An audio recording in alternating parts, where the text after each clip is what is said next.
Good morning, everyone, and welcome to Abertay University's fourth and final event in our 2020 to 2021 Cybersecurity webinar series. My name's Dr. Natalie Coole. I'm head of the Cybersecurity division in the School of Design and Informatics, and I'll be your webinar host today. For those of you who are not familiar with Abertay, we're a small university based in Dundee in Scotland. You might be able to tell from my accent. But in spite our size, we have a very big passion for cybersecurity. It is with great delight this morning that I have the honour of hosting this session with our esteemed speakers. I'll hand over to them briefly and let them introduce themselves. Over to you, Abdullah. Thank you, Natalie. Thank you for having me, and it's an honour to be back at Abertay to participate in this webinar series. As Natalie, and I'm a 2020 graduate at Abertay, where I did a Masters in Ethical Hacking and Cybersecurity. I now work in ethical hacking for Brim. Doing is the work nationally to set up 10 cyber resilience centres across the country. The CRC network is basically to help cyber base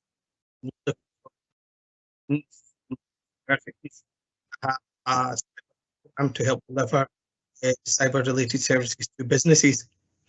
So not only are we helping businesses improve their cyber resilience, we experience from real world projects, and we're hoping they can secure employment after education. So I hope in this series I'll be able to bring a perspective of experience, point of view of next generation cyber professionals coming through, as well as my personal perspective of gaining entry into the field of cyber life.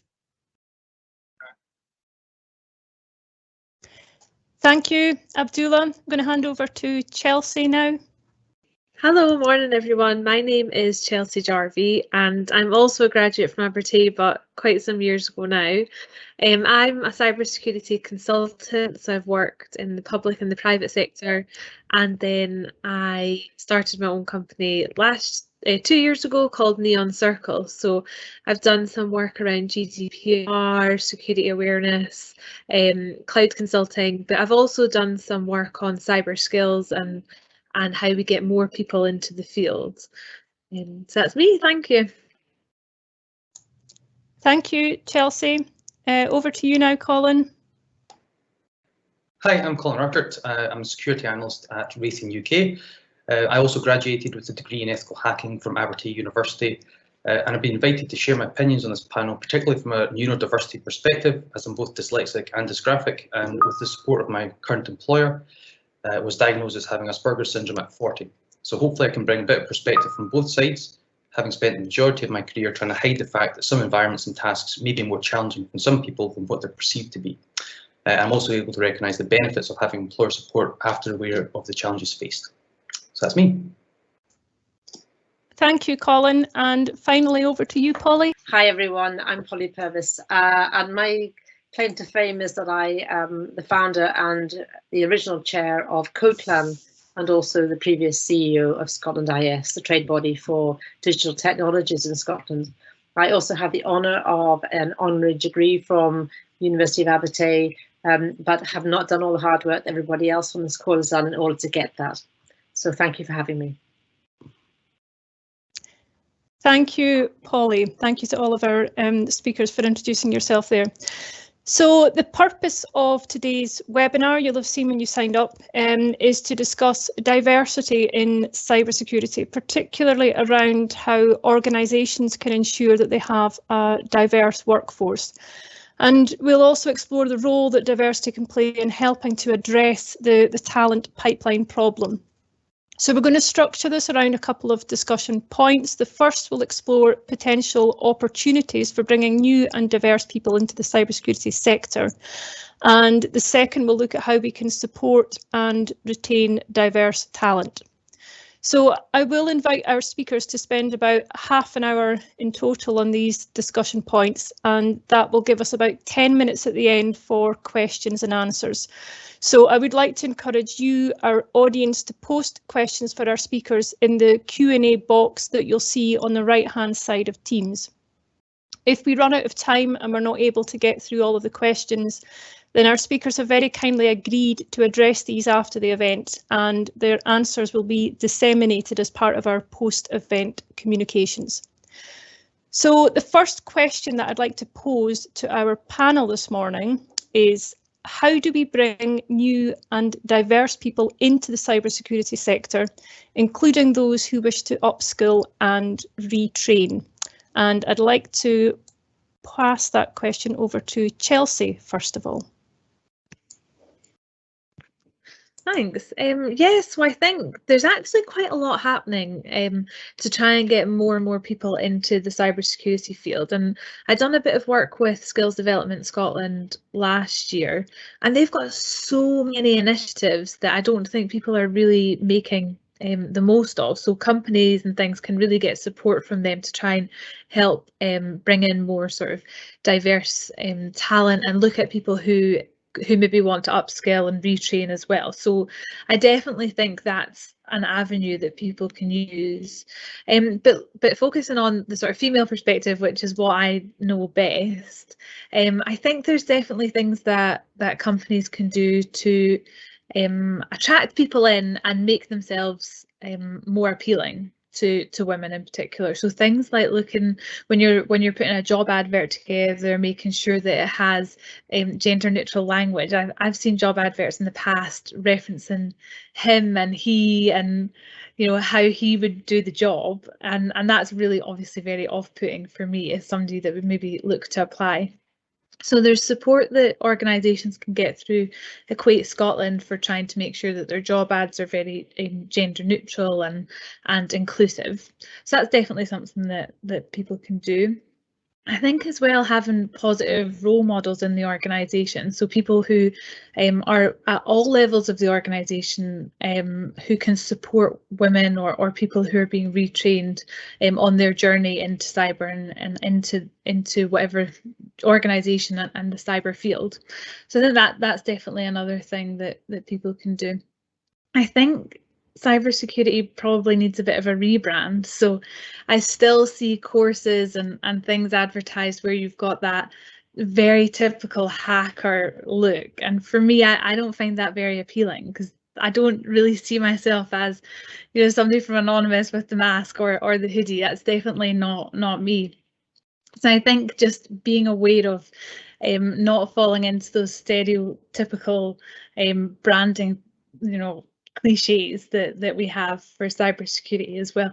And even things like, you know, we do coding and we look at the command line, but having things in green and black I don't find very appealing either. So that like typical code look. So just being aware of those things I think can really help attract more diversity into the organisation. But I went for a job interview recently and they were talking about their culture and the strategy for the organisation, and they sent me their culture document, and it spoke about working as a pack and hunting.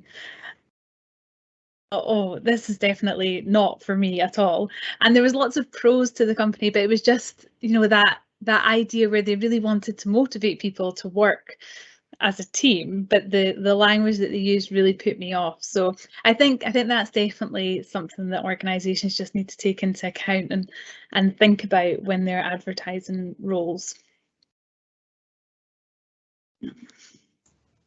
Thank you, Chelsea. I'm going to pass over to Colin now for your insight into that question. Thanks, Natalie.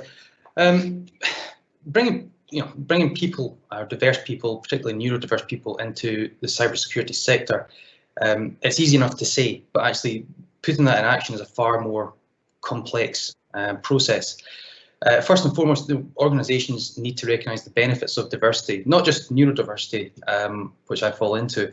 You know, having a wide range of skill sets, people, a mix of race, gender. You know, particularly in cybersecurity, there's not one role that a male can do that a female can't, and it's important to recognise that. In fact, outside of cybersecurity, I'm struggling to think of any roles that cannot be done equally between the races and sexes. From looking from a diverse perspective, I think that there's a lot of benefits of having certainly neurodiverse people. Neurodiverse people tend to think differently. They'll look at tasks in a much more logical approach as a whole. Now, obviously, neurodiversity covers a wide range of factors. What is true for A might not be true for B. So I think companies have to recognise that, and I don't envy them to do that, because there's such a massive range of skill sets out there, and getting people into the business is one step. Retaining them and supporting them is another step. And I think that speaking within Retrain, there's a massive push for bringing diverse people in. In fact, there's a whole team built around diversity and inclusion within Retrain, which is a massive thing for me to learn about. I think a lot of companies could adopt that approach, particularly, but not just the GCHQ, are actively recruiting people who suffer from dyslexia, because they recognise valuable skills and spotting patterns that, and I'm quoting, other people may miss. They can see something out of place in a bigger picture, have good visual awareness, and can spot anomalies. So if it's good enough for GCHQ, there's other companies should look at them, see what they're doing, and recognise the fact that it'll add a whole other dimension to their workforce by supporting neurodiverse people and diverse people in general. Like I said, I'll keep coming back to it. There's not one role in cybersecurity that person A can do that person B can't. It's just how you approach that within the company and having the support needed. That's the differing factor. So I think there's a lot of benefits, particularly around the interview process. Sitting in front of a panel of people, some people might find that really enjoyable process. I personally hate it because it's a stressful environment anyway. Particularly with my Asperger's, people perceive not having eye contact as a lack of confidence, which can count against some applicants, when in actual fact they are fully confident in what they're doing, they just can't make eye contact. Having that called out ahead of the interview process is a key factor. The applicant, obviously, I'm saying applicant from the interview process perspective, has to feel comfortable in actually presenting themselves as neurodiverse, whether that is dyslexic, maybe need a pen or additional time to note questions, or a difficult Asperger's, autism, where actual face-to-face interaction is much more difficult for that person. That's a much more challenging question to address, but that's basically all I can put on that just now. Thank you, Colin. And finally, I'm going to hand over to Polly for your response to that question, please. So I think it's a fascinating question, and I'm just trying to add to what other people have said without repeating it. But I would say one of the other things to think about in terms of creating diverse teams is also to get the age structure right. People are trying to create products and services now for global use, whether it's being used in the UK or in sub-Saharan Africa or right across the world. If we don't have that diversity in our teams, then it's very difficult to design products and services that everybody can use, and that covers all those areas of diversity. And so I think that people need to think about that very hard. And I think Colin's point about making sure that we also create supportive workplaces. And recognizing that people work differently. So actually, one of the things we've learned over the last year, which many people in the technology sector knew already, but has really been brought home now, is that you don't necessarily have to be in the office. And for some people, working remotely much of the time, or even all of the time, is an easier way to work. But I think just encouraging people across the business to understand the way different types of people work best, and understanding the cultural differences and the diversity issues, and as Chelsea highlighted only so well, be very careful of the language you use, and that's not just in job ads, that's actually within the business, and so everyone's trying to create well-connected, high-performing teams, but again, sometimes the language they use can be very off-putting. So I think management needs to think really hard about that. Team leaders need to think hard about that, but we all need to be engaged in this process. As somebody who's by far the oldest person on this call, I have been hugely impressed by the way the education system over the last few years has become so much more inclusive, and young people have a much better understanding of how to work with people in their teams who have got different skills and different abilities. But I think we've all got to wake up to that and be very conscious of it. And so for me, I think making the workplace welcoming and supportive is probably one of the most important things to do. Thank you, Polly. And finally, I'm going to hand over to Abdullah. Thank you, Natalie. Hopefully my mic issues are sorted now. Firstly, I think we've all kind of agreed that cyber is a broad and diverse sector. So we need diverse people with diverse skill sets. It's not just about technical skill sets, it's a lot broader than that. And usually when people think about cybersecurity, like Chelsea said, they think of the hooded hacker crunching away on an annoying and addictive mechanical keyboard, but there's so many different areas and skill sets. Like a small set could be if you're interested in puzzles and maths, you could be interested in cryptography. If you're analytical, you could be interested in digital forensics or OSINT, open source intelligence, where you don't need to be technical for open source intelligence, you just need to know how to connect the dots. If you've got an eye for detail, you might be interested in doing policy and business continuity.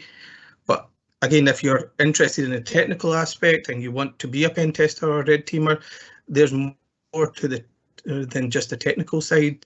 You have the soft skills as well. So I believe that you need to have like an aptitude and willingness to learn, because obviously cyber is continuously evolving. It never stands still, and being able to work as part of a team.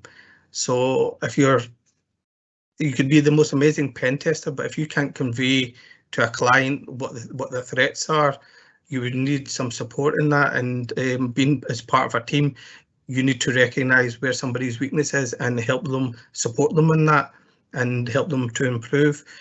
Because I think a lot of people think cybersecurity is complicated and too technical. But I think there's so many different fields that I believe that everybody could bring something to the table, whether you're upskilling yourself or retraining yourself.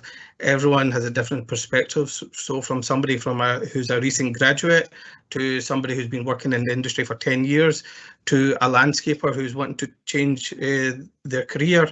The last one is very specific because it is true.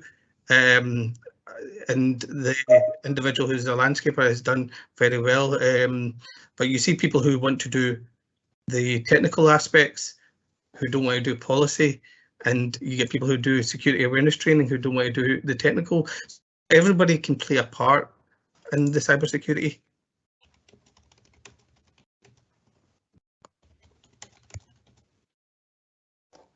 Thank you, Abdullah. So you've all given, a really kind of different response to the question, but they all link in really well, which is just kind of fascinating to hear. Just thinking some of the things that you touched on, Chelsea, about the importance for organisations in making sure that the language that they use in job adverts, for example, I think that's a really, really important point. But I can understand though that if the organisation or the team who are responsible for putting together that job advert, if they don't already have a diverse team, then maybe everyone that looks at that advert goes, right, great, yeah, that looks fine, and they maybe wouldn't be able to spot that some of the language might actually be really off-putting for others. So I know that you mentioned that Equate Scotland are really good at being able to kind of give responses to that. So could anybody contact Equate Scotland and say, look, I've got this job advert, how does it look? Is that something that's open to everyone? Yeah. So I think Equate Scotland do focus on getting more women into tech or STEM subjects. So not just technology, but science, technology, engineering and maths. So they really do help in Scotland and have loads of really great initiatives and events and a really great support for organisations and for students. So when I was a student, I got support from Equate Scotland when I was studying ethical hacking. So there's definitely them for if you're looking to increase your gender diversity within an organisation. Now, there was a tool that I used when I was recruiting in one of my previous jobs where you just put the job advert through it, but I cannot remember what the name of it is. Maybe somebody else on this panel will know, but you put the job advert through and it came up with the percentage of either male or female language that you were using, and it was so helpful, and it was really quick, and it was just something you quickly put the job advert through, so you didn't require you to go and speak to somebody and cause any delays to your recruitment process. But I'll try and remember, and we can put it out after the event if nobody else remembers what that's called. Thank you. I also wanted to touch as well on some of the comments that were made around neurodiversity. So I was in an event about a month or so ago where we were speaking to some neurodiverse graduates who were saying what it really kind of took a weight off their shoulders when they had that kind of diagnosis, and they all of a sudden kind of felt that they were able to kind of ask for help. And you know, just when you were talking, Colin, I wondered whether there may be individuals on the call who maybe see that label as being a disadvantage, and I wonder if that's, you know, something that we could try and reinforce, that actually it can be seen as a tremendous strength, because it does let them bring a very different way of being able to look at problems and being able to identify solutions that perhaps a neurotypical team just wouldn't be able to spot. So, you know, in your experience, Colin, have you found that it is something that is actually a strength, and that you're able to, you know, perhaps identify different solutions than your teammates in the workplace? Yeah, so it's a sort of two-folded question. So initially, until you get that diagnosis and support, certainly for me, I found I was placed myself under tremendous pressure to, particularly with the dyslexia aspect. You know, I was a member sitting in university when I was learning to do pseudocode, and we had to write out pseudocode, and I thought, that's fine, that's great. And then at the bottom of the task was hand it in and someone else will mark it.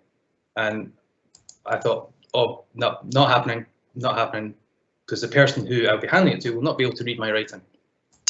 Now I learned to rewrite at 21, so I could actually read it, but to me, it still looks illegible. And I remember, you know, sitting there, pretty much sweating buckets that someone else was going to try and read my writing.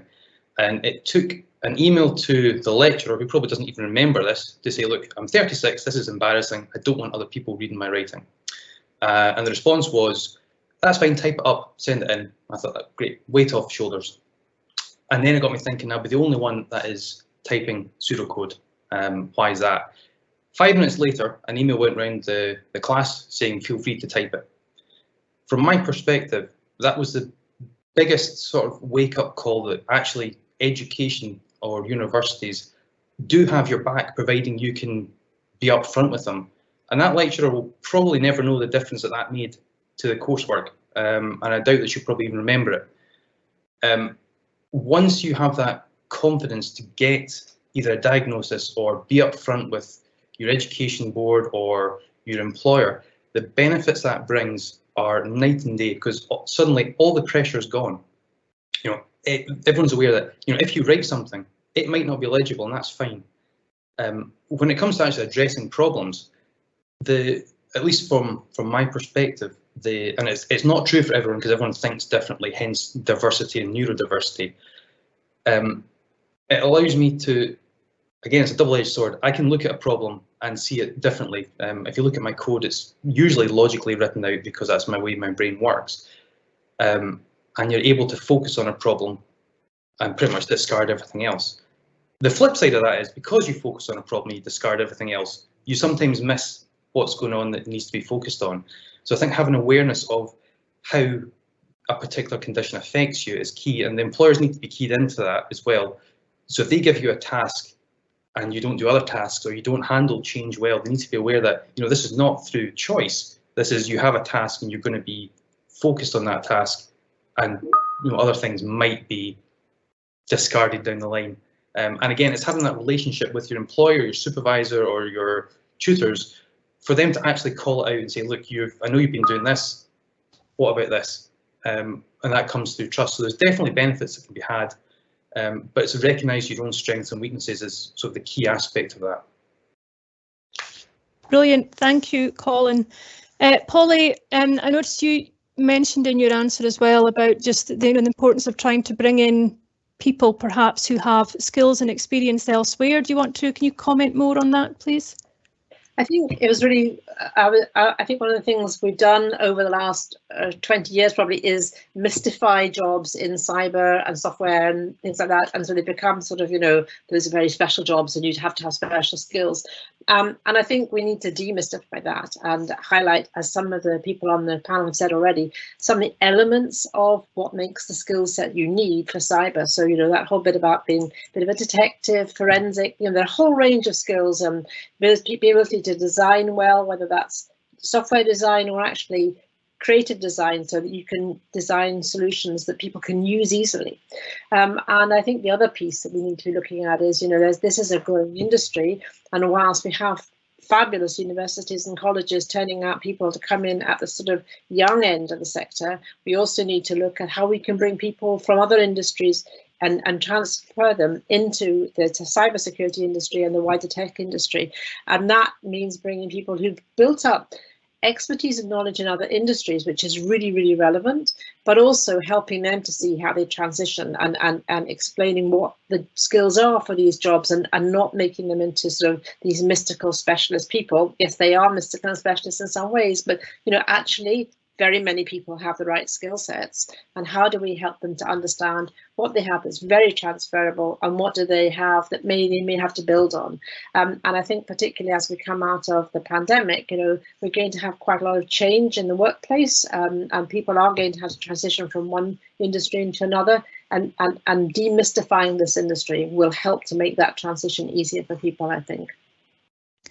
Thank you. I think that links in well with what Abdullah was saying as well about, it's not just about that kind of stereotype that we're all kind of think of with a hacker, but there are so many more jobs out there where, if you're more interested in the policy side of things, as Abdullah was saying, or the digital forensic stuff, there is a sort of tremendous breadth of jobs. That cybersecurity umbrella is really very, very broad. And I think certainly, for us as a university, we really need to do a lot more with just trying to kind of promote that breadth of jobs and make sure that, when we're promoting our courses, that we're not necessarily using images that just kind of feed into that stereotype. I'm going to move on to the second question now, which kind of flips this on its head a little bit. So, once we've been able to attract, diverse individuals into cybersecurity, what can we do to support and retain that diverse talent? I'm going to pass over to you, Chelsea, if you'd like to respond to that, please. Yeah, so this is a big thing for me. There's so many initiatives about getting people in, and then in some organisations, then you're just sort of left. And there was a stat, I wasn't sure what it was, but I found it, and it was that 50% of women will leave tech by the age of 35, and it was in a report by Accenture, which I just think is so shocking and so sad. And when I look at 10 years ago, when I started in the field, we had a huge push on trying to get more women into tech. I think there's maybe about 19% women. And then stats recently, 10 years later, we're still 19% women. And it's like, well, what have we done in that whole decade? And I think it comes down to this about retaining the talent. So we're maybe getting them in early, and we've got all these graduate programs and things and apprenticeships, but we're then sort of losing them at, up until sort of age 35, just talking about women. So I think there's definitely a lot for organisations to do in terms of their culture, so making sure that people are feeling included, and it's an inclusive culture right the way through the organisation.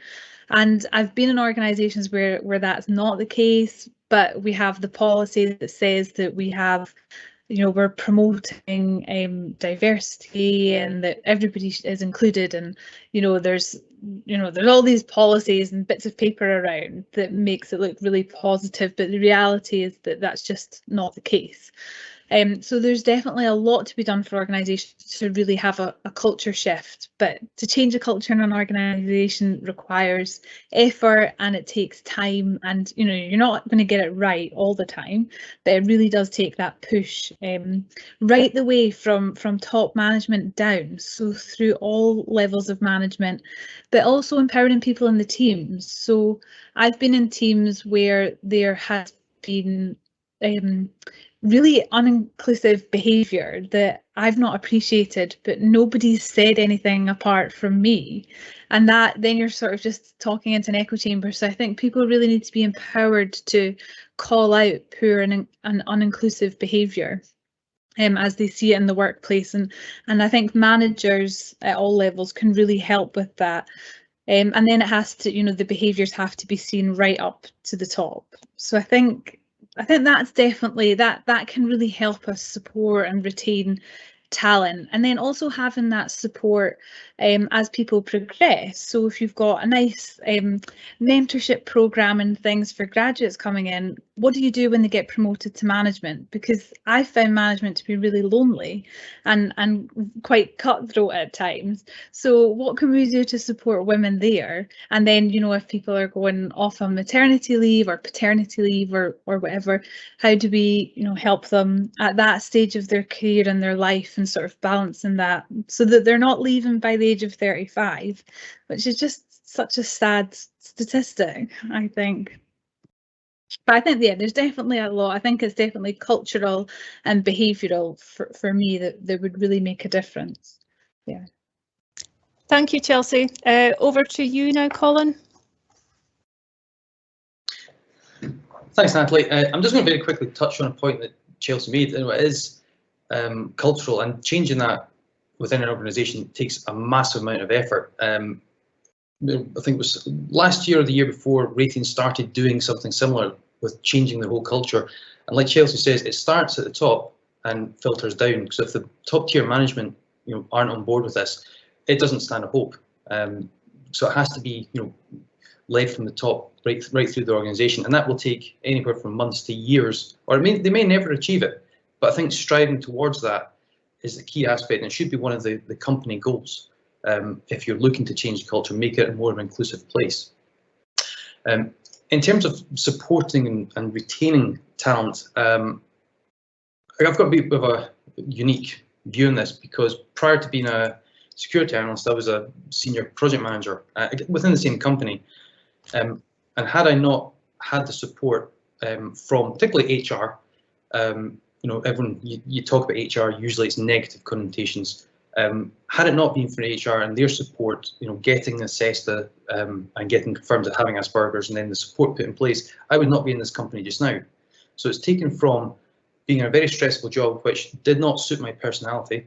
Originally, I was in a nice quiet office working on particular tasks, all fine, shifted to a new office where the background noise and the sort of distractions were just pretty much unbearable to do any normal functioning job. And I was applying for jobs left, right and centre to get out of there. Following diagnosis, it's what do you need to be successful in your workplace, and how can we support you, which is a massive change from what you're used to if you're dealing with HR. They didn't question the recommendations, and it's moved from being in the office to full-time home employee. The benefit of that is, I've deleted all my accounts from every job board. I am not looking to shift from Retrain at all. I will quite happily work there till I retire. And I've said that to my manager, because I really enjoy the job. It fits with my personality. I've got the support within Retrain, and the team as well are aware of the sort of nuances on how I work. I think if more companies potentially adopt that approach, you'll find that your workforce will be happier. And one of the benefits of COVID, ironically, is it's forcing employers and companies to recognise that, the Stone Age way of working, of being in the office 5 days a week, to not have any face-to-face meetings, is potentially gone. There's no need to be in an office, at least in my opinion, 5 days a week for something you can do at home just as well, if not better, because you're not stressed about getting to the office on time. You don't have, you potentially take the kids to school if you have kids. You're home every night for dinner, and you have a much better work-life balance. And I think if companies can adopt that, or at least a flexible work approach where, if you want to be in the office, you're in the office. If you're not, that's fine. You don't need manager approval. You don't need sign off. I think that would pay dividends in the long run. And again, it comes back to recognising your strengths if you want to retain. Now, some people are quite happy getting into an entry-level job and sticking there because they're comfortable. And there's nothing wrong with that. Companies, I think, are sometimes guilty of pushing employees to strive for better, which is fine if you're that way inclined. If you want to get into senior management and run the company, by all means aim for that and go for it, and I wish you all the best. If you're happy where you are and you don't want promotion, then I think there should be perhaps a relaxation of the goals to say you're still being productive, you're still a valuable member of the team. But I recognise that getting promoted, getting extra stress is not for everybody. And I think if you have that honest chat with the company, with your team, with your manager in HR, I think that pays dividends in retaining staff, whether that's male, female, or whoever. Keeping a happy employee, stress levels as low as possible. You never be stress-free in the job. I think that would pay dividends in the long run, and ultimately would retain to employees not wishing to move. Brilliant. Thank you, Colin. I'm going to hand over to Abdullah now. Thank you. I think Chelsea and Colin have spoke about the main point.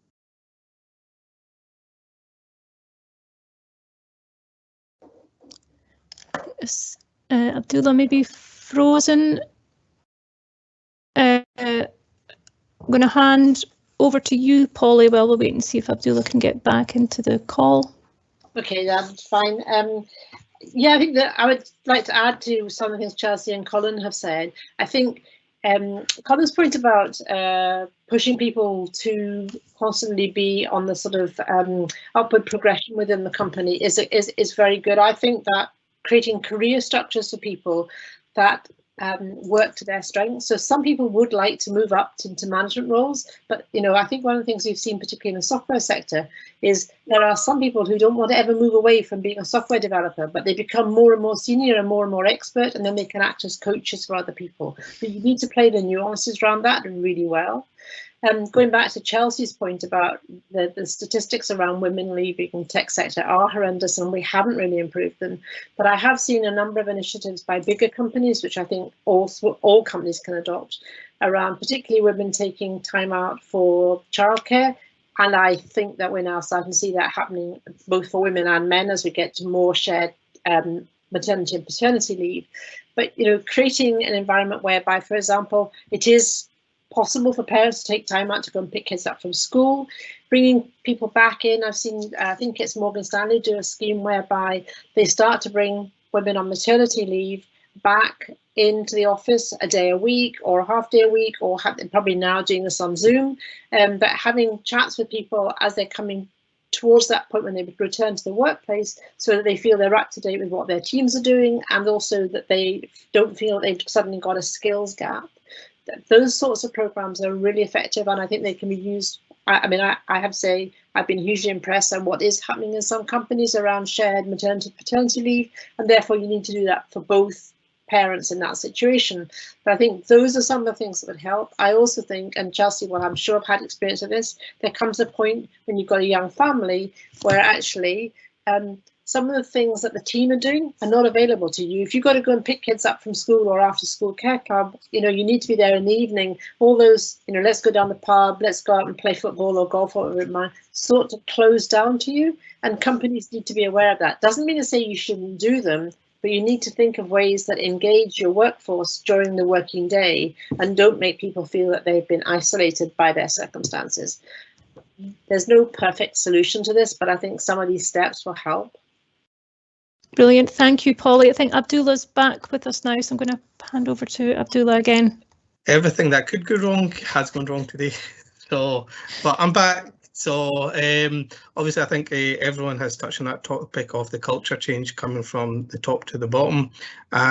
Also, the remote working environment. There's been very few silver linings for COVID, but I think one of them has been that it's shown that we can work effectively remotely, and it allows us to have a good work-life balance as well. What I would also encourage organisations to do is have mentoring. I think Chelsea spoke about that as well in the organisation. If you are somebody that's looking to get into the organisation or into cybersecurity, speak to people who are already in that industry. Ask them the type of roles that are there, what they should do, anything that they should do to improve themselves. If you're the one that's been asked, take the time to answer the questions, give the people the time, because one thing that we had within our master's course that we had written on our board was check your ego at the door. So we all, yeah, Natalie remembers, we all started at ground zero and worked our way up. So we should help support other people and get into the same level. For organisations, I would also encourage them to make realistic job adverts, not asking for 10 years experience, well, 3-4 years experience for an entry level role and giving them pittance for it.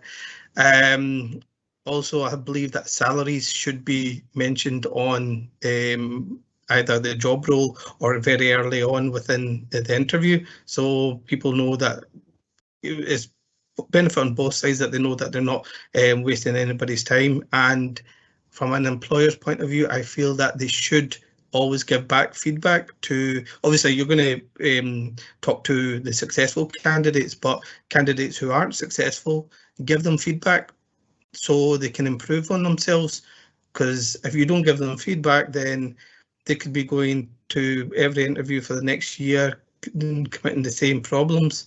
So you want to help improve on people. That's brilliant. Thank you, Abdullah. You've all, given us some fantastic, really kind of different points that you've covered there, and I've realised I've done a terrible job of hosting and I've not managed to keep to time at all. So I'm going to now move over to some of the questions that we've had posted in the chat. So the first one, I think this is a question for you, Chelsea, around the need for that sort of rebranding of cybersecurity. What do you think is the best way of taking that forward? Have you any kind of ideas whether this is for organisations that they could do, or kind of individuals, or is this more that something that the kind of government or NCSC needs to consider? Have you any thoughts on that? Yeah, so I think it definitely needs to be considered by everyone, and I guess there was the sort of rebrand issue earlier by NCSC with the ballerina going into cyber, and that that was met with backlash. So yeah, we don't always get it right, but I think everybody, universities, schools, organisations all have a part to play, because as Abdullah mentioned before, the field is so diverse in terms of the roles that you could do. So if you've got somebody in school who wants to be a teacher, they could go into cybersecurity and focus on security awareness training, because you're teaching people how to stay safe online, in work and at home, and they could really love that job. And it's not green and black code and hoodies. It's it's very working with people and presenting. So I think the rebrand can definitely be, let's pick out some of the other roles that are really important in cybersecurity and make up the cybersecurity ecosystem and promote them, and the things that you would be doing, working collaboratively, working in sprints and all that sort of good collaborative work that's not just sitting at a computer coding. So I think that's definitely something that we could do. And yeah, just moving away from the hoodies and the hackers. Yeah, definitely. Thank you, Chelsea. So the next question asking, is it possible to collaborate with Data Kirk, who provide data literacy training? Are any of the panel members aware of Data Kirk? It's not something that I've heard of, but after a quick Google, it looks perhaps similar, Polly, to some of the Code Clan stuff, but with more of a data focus. So if whoever posted that question, if you are associated with Data Kirk, I'd be more than happy to see if it's something that we could get involved in and support. We tend to find that we have a lot of students who are very keen to get involved and do outreach work and work with these sorts of organisations that are providing opportunities to encourage more people to come in. So yeah, if you have a contact there that you'd like us to use, more than happy to do that. So the next question says, so diversity is a big issue because the BAME community are not considered in most of the opportunities or initiatives. So the NCSC have produced a document within the last year. It's about decrypting diversity for the cybersecurity community. It addresses BAME, and it was quite sort of sobering reading that actually they are the minority who have reported the most instances of feeling discriminated against in the workplace. I know that you know, we touched on this during the question and answer, and I think it's really important that where people do feel discriminated against, that they feel able to speak out about that and, you know, report it. And this is something, it shouldn't just be the individual who's feeling discriminated against, but we all need to be, you know, speaking out when we see behaviours and comments that are perhaps not inclusive and don't help us to get that you know, an inclusive environment. I will post a link in the chat if I can to the NCSE document. I hope that's shared there.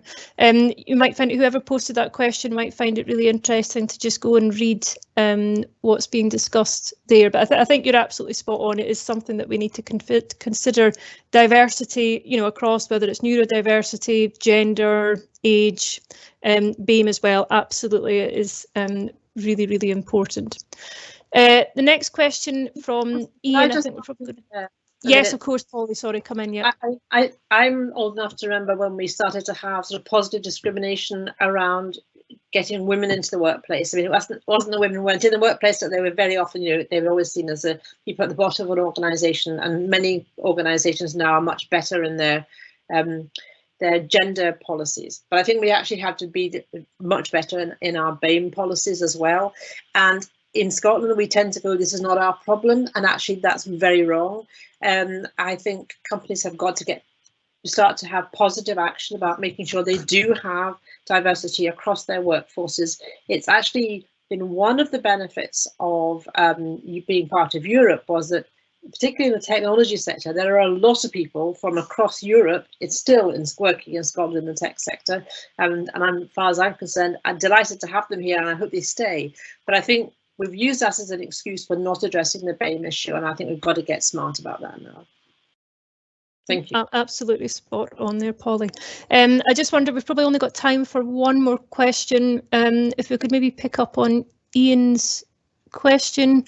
So does anyone think that COVID has actually had a positive impact on, you know, that kind of issue with age discrimination? I know that was something that you've mentioned in the past, Polly, that you are aware of, and, you know, we do need to make sure that we are recognising this tremendous skill set that, you know, older people can bring into cybersecurity. Any thoughts on whether COVID has actually perhaps helped with that? It's maybe not so obvious what somebody's age is. Is it more likely that people are being employed, you know, purely on their skills and things? Do you want to come in with that one, Colin? Yeah, so I'm just reading the question. Firstly, you know, I've never put my age on a CV. I don't think it's relevant, particularly in cybersecurity or, you know, many jobs, unless it's a physically demanding job. It shouldn't matter if you're 16 or 69 or past retirement, well past retirement, and still want to earn some money. It's about doing the job, and it comes back to points that were touched on. You know, you hire the right person for the job, regardless of age, sex, neurodiversity. It's about ensuring that the right person does the job at the end of the day. So I'd say that, you know, if you want to go for a job, I thought I was too old to go to university at 36. And when I was in class, I realised that I was old enough to be a lot of people's dads. But it has benefits as well, because you bring a different mindset to the tasks. You know, if you're that age and you go to university, chances are you're not going to go out in the town till 4 in the morning to get back up with 2 kids to go to university. It's just not going to happen. So there's a lot of benefits to being advanced in ages, is a politically correct way of putting it. If I was hiring, you know, when I'm looking at a CV, if there's an age on it, I discount it anyway, because it's about what you can bring to an organisation. What strengths can you, or guidance can you perhaps impart on the younger members of staff? Are you able to be a good mentor for them? Because chances are you'll have been through situations that younger people will not have a clue about, and instead of throwing in the towel, which a lot of young people have a tendency to do, not all, perhaps you'll be able to bring some calming influence or a different way of approaching a problem. And with your question about the COVID has a positive impact, you're absolutely right. In my opinion, I said it earlier, that it's allowing employers to notice that it is possible to work out of the office and still produce good work. Because at the end of the day, you're being employed to deliver a product or a job role, and providing you can do that successfully, it shouldn't matter where you're based. And I think a lot of companies are waking up to that fact. Super, thank you very much. That's us definitely out of time now, so I just want to say a massive thank you to our wonderful speakers. I think we all have a part to play in encouraging more individuals into the cybersecurity sector, but also in helping those who are already working in the field to feel that they are part of an inclusive culture and that they belong. So thank you to you two, the audience, for joining us this morning and posting lots of questions. We will respond to these offline and they'll be sent out as part of the post-conference communication. Enjoy the rest of your day. Goodbye.